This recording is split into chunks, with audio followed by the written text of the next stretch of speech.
चंद्रपुर शहर में रेत तस्करी बढ़ती ही जा रही है। अब ये तस्कर प्रशासन की कार्रवाई का भी खुलेआम विरोध करने लगे हैं। हाल ही में थेरगांव रेत घाट से रेत लेकर शहर में प्रवेश करने वाले वाहनों के खिलाफ कार्रवाई करने पहुंचे तहसीलदार विजय पवार के काम में बाधा पहुंचाने का प्रयास किया गया।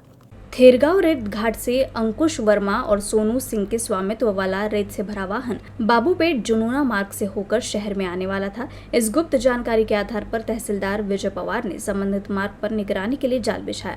हालांकि ये जानकारी पहले ही रेत तस्करों तक पहुंच गई थी। सतर्क हुए तस्करों ने तहसीलदार पवार की कार का रास्ता जानबूझकर एक अन्य कार से रोक दिया, जिससे रेत से भरे वाहन को वैकल्पिक मार्ग से शहर में आसानी से प्रवेश मिल सका।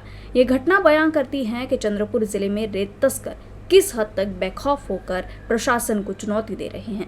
शासकीय कार्य में बाधा डालना और एक वरिष्ठ अधिकारी की जान को खतरे में डालने की इस गंभीर घटना के संबंध में तहसीलदार पवार ने चंद्रपुर शहर पुलिस थाने में शिकायत दर्ज करवाई है। शिकायत के आधार पर कार चालक रहमान खान और कार मालिक के खिलाफ मामला दर्ज किया गया है।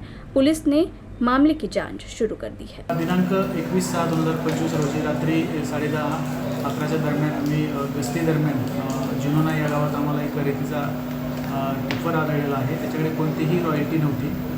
तो जो वाहन चालक होता रहमान आतिकुर खान, त्याच्याकडे कोणतीही वाहतूक पास परवाना नसल्यामुळे आम्ही ते रितसर जप्तीनामा केला आणि तहसील ऑफिस कार्यालय चंद्रपूर येथे सदर गाडी आणत होतो। त्या दरम्यान बल्लारशाह मार्गावर बल्लारशाह चंद्रपूर मार्गावर त्या गाडीचा एका कारमधून एक व्यक्ती आला आणि आमच्या गाडीला शासकीय गाडीला त्याची गाडी आडवी लावून आम्हाला ओव्हरटेक करून दिलं नाही आणि ती जी गाडी आहे आम्ही जो भरलेला रेतीचा टिप्पर आहे तो त्याने पळून लावलेला आहे।